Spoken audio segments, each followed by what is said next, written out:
بسم اللہ الرحمن الرحیم۔ السلام علیکم ناظرین، آپ دیکھ رہے ہیں براق ڈیجیٹل میں آپ کی میزبان مشال بلوچ۔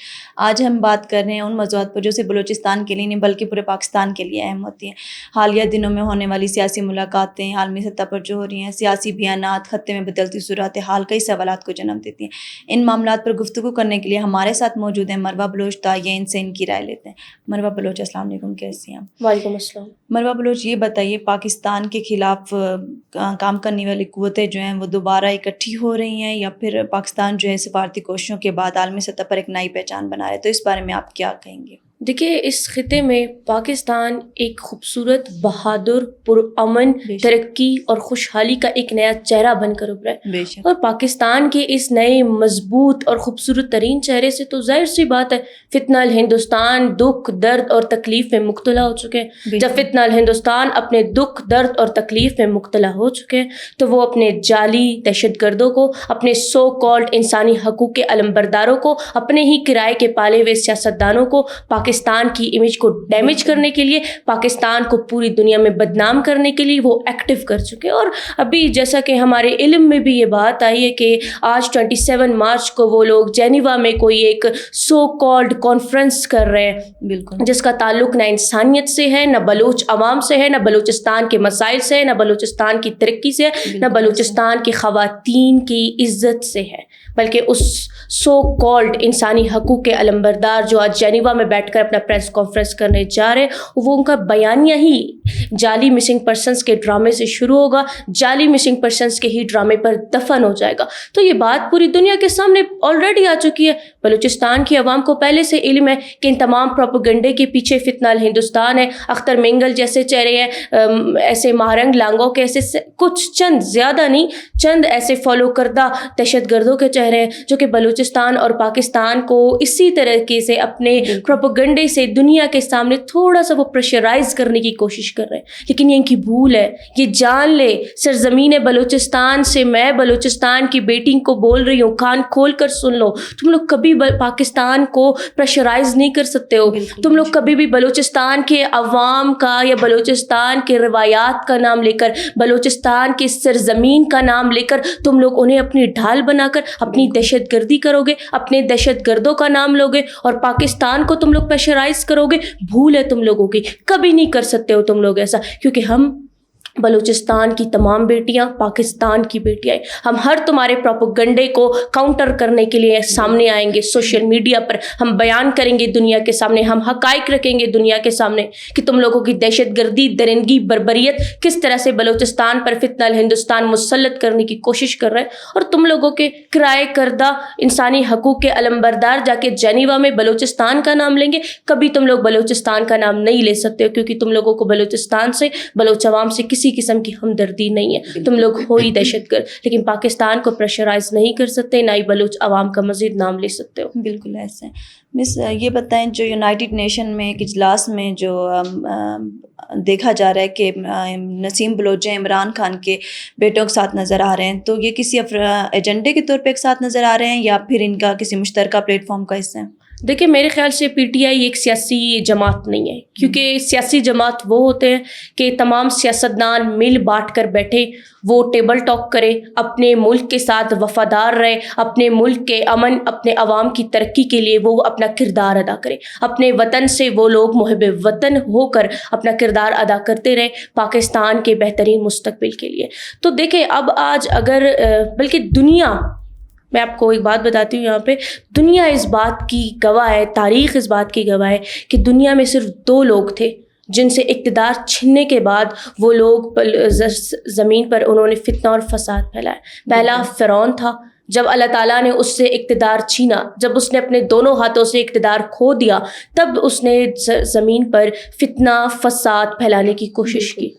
دوسرے عمران نیازی ہیں، جب ان سے پاکستان کی ریاست نے اقتدار چھینا، جب انہوں نے اپنی ناکام ریاست کے بلبوتے پر، اپنی ناکام اقتدار کے بلبوتے پر انہوں نے جب اپنی اقتدار کھوئے ان سے ہاتھ سے، تو انہوں نے بھی پاکستان کے ایک طرف افواج پاکستان کو کھڑا کر دیا تو دوسری طرف انہوں نے عام عوام کو کھڑا کر دیا۔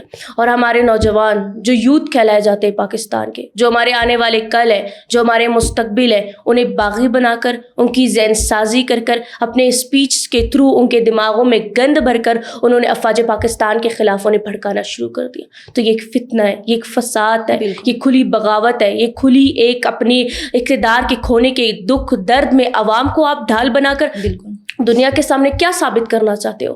دیکھیں یہ افواج ہے تو آج ہم پاکستانی عوام ہیں, یہ بات کھان کھول کر پورے عوام میری سن لے, یہ افواج ہے تو ہم ہیں. اگر یہ افواج پاکستان نہیں ہوتا, اگر یہ ہماری ریاست نہیں ہوتی, تو ہمارے تو اتنے دشمن ہیں کہ ہمیں وہ نوچ کر کھا جائے.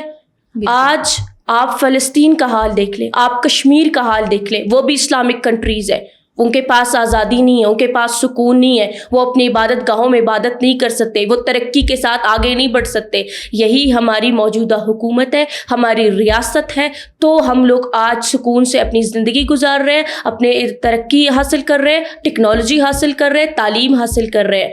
تو یہ تمام سیاسی جماعت کو میں پی ٹی آئی کو کہنا چاہتی ہوں کہ آپ کو تھوڑا سوچنا چاہیے اس بارے میں. اور آج جس نسیم بلوچ کے ساتھ وہ بیٹھ کر تصاویر بنا رہے ہیں, وہ نسیم بلوچ بھی ایک بی ایل ایف کا دہشت گرد ہے, ایک بی ایل اے کا درندہ ہے, ایک بی این ایم کا مفرور بگوڑا دہشت گرد ہے, جو بیرون ملک میں بیٹھ کر وہ پاکستان اور بلوچ عوام کے ساتھ غداری کر رہے ہیں. بلوچ عوام کا نام لے کر اپنی دہشت گردی کو وہ دنیا میں پھیلانے کی کوشش کر رہا ہے تاکہ فتنہ ہندوستان اس کی فنڈنگ ڈبل کر دے. تو ان کی کوئی اتنی اہمیت تو نہیں ہے پاکستان میں, لیکن بہرحال ان کو اپنے بارے میں سوچنا چاہیے کہ اسی سرزمین کا کھا پی کر تم لوگ نکلے ہو, اسی سرزمین کے ساتھ تم لوگ غداری نہیں کر سکتے.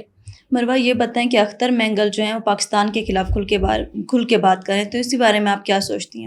دیکھیں اختر مینگل صاحب ایک سیاسی شخصیت کے مالک ہے بلوچستان میں, اس بات سے ہم دریغ نہیں کرتے کہ وہ ان کے لاکھوں میں فالوورز ہیں بلوچستان میں. تو دیکھیں اختر مینگل صاحب تو ایک بہترین سا کردار ادا کر سکتے تھے بلوچستان میں, بلوچستان کے مسائل کو حل کر کے, بلوچستان کے بیٹیوں کو تعلیمی ادارے پرووائڈ کر کے, یا تعلیمی اداروں میں اپنا کردار تھوڑا ادا کر کے, یا بلوچستان کے نوجوانوں کو روزگار دے کر. اگر آپ ان چاری چیزیں بلوچستان کو عوام کو نہیں پرووائڈ کر سکتے تھے, کم از کم آپ بلوچستان کے عوام کی ذہن سازی نہیں کرتے, آپ اپنے ہی الفاظوں سے بلوچستان کے ان نوجوانوں کو, ان بیٹیوں کو آپ احساس کمتری, احساس محرومی کا شکار نہ بناتے.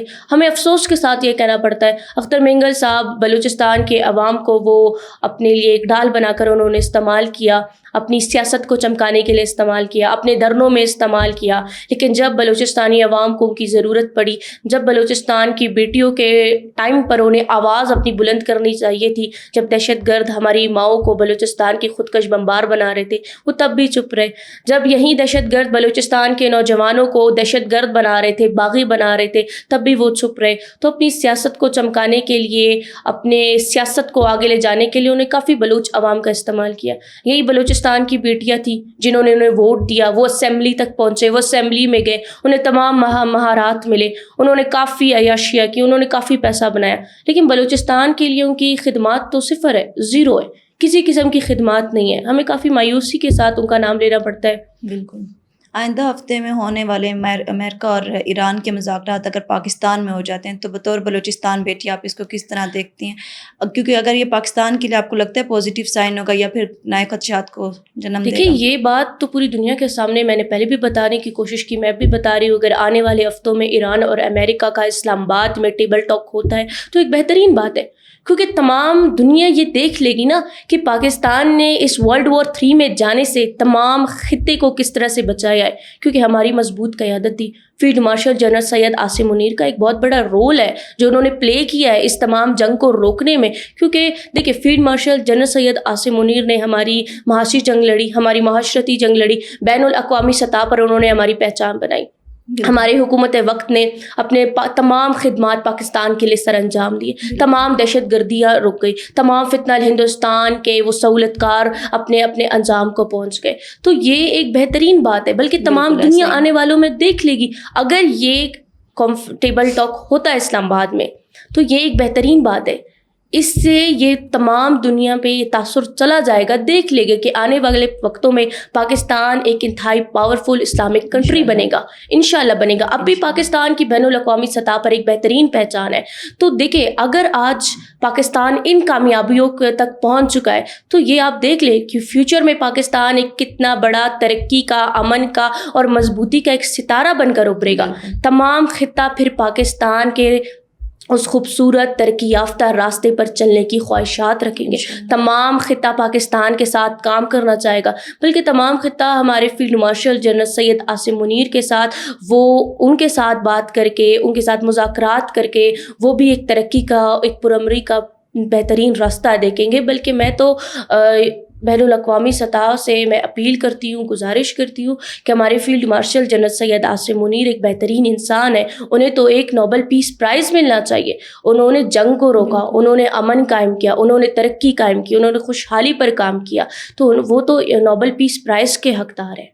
آپریشن غضب الحق اس صورتحال میں مزید کتنا چلے گا، آپ کو کیا لگتا ہے؟ دیکھیے سیدھی سی بات ہے، افغانستان اپنی دہشت گردی روک لے، افغانستان دہشت گردوں کو پناہ گاہ دینا بند کر دے، افغانستان دہشت گردوں کو پالنا پوسنا بند کر دے. آج جتنے بھی دنیا کے بڑے دہشت گرد بیٹھے ہیں وہ افغانستان کی شدت پسند سرزمین پر بیٹھے. افغانستان اگر دہشت گردوں کو پناہ دینا بند کرے گا تو پاکستان رک جائے گا. پاکستان ایک ترقی یافتہ، ایک پرامن مضبوط اسلامک کنٹری ہے. ہم کبھی یہ نہیں چاہتے کہ ہم اپنے ہمسایہ ممالک پر حملہ کریں یا اپنے ہمسایہ ممالک کو ہم منہ توڑ جواب دیں. لیکن اگر ہمارا ہمسایہ ممالک ہی ہم سے غداری کرے گا، ہمیں ہی چوٹ پہنچانے کی کوشش کرے گا، تو جواب اسے ظاہر سی بات ہے ملے گا. تو اس بارے میں افغانستان کو اب سوچنا چاہیے کہ وہ پاکستان سے لڑ نہیں سکتا. وہ پاکستان کے افواج پاکستان کے ان 16-17 سال کے بہادر فوجیوں کو للکار نہیں سکتا. تو وہ نہ للکارے، دہشت گردوں کو پناہ گاہ دینا بند کر دے، دہشت گردوں کی فنڈنگ بند کر دے، دہشت گردوں کو ڈھال بنا کر اپنی درندگی کو بلوچستان پر مسلط کرنا بند کر دے. پاکستان اس سے جنگ نہیں کرے گا. پاکستان ایک آزاد ریاست ہے. پاکستان نے تو اس خطے میں اتنی بڑی لڑائی کو روکا ہے، تو ہمیں کیا ضرورت ہے ہم اپنے ہمسائے ممالک سے لڑائی کریں گے؟ وہ دہشت گردوں کو فیسلیٹ کرنا بند کر دے، ہم لڑائی نہیں کریں گے، ہم جنگ نہیں کریں گے. بالکل، بہت شکریہ منوع بلوچ آپ کا. ناظرین، آج کی گفتگو سے ہمیں یہ واضح ہوتا ہے کہ حالات چاہے جیسے بھی ہوں، اتحاد، شعور، سچائی ہماری اصل طاقت ہے. اختلافات کے باوجود ملک کی ترقی اور امن کو ترجیح دینی ہوگی. ملتے ہیں اپنے نئے پوڈ کاسٹ کے ساتھ، تب تک کے لیے اللہ حافظ.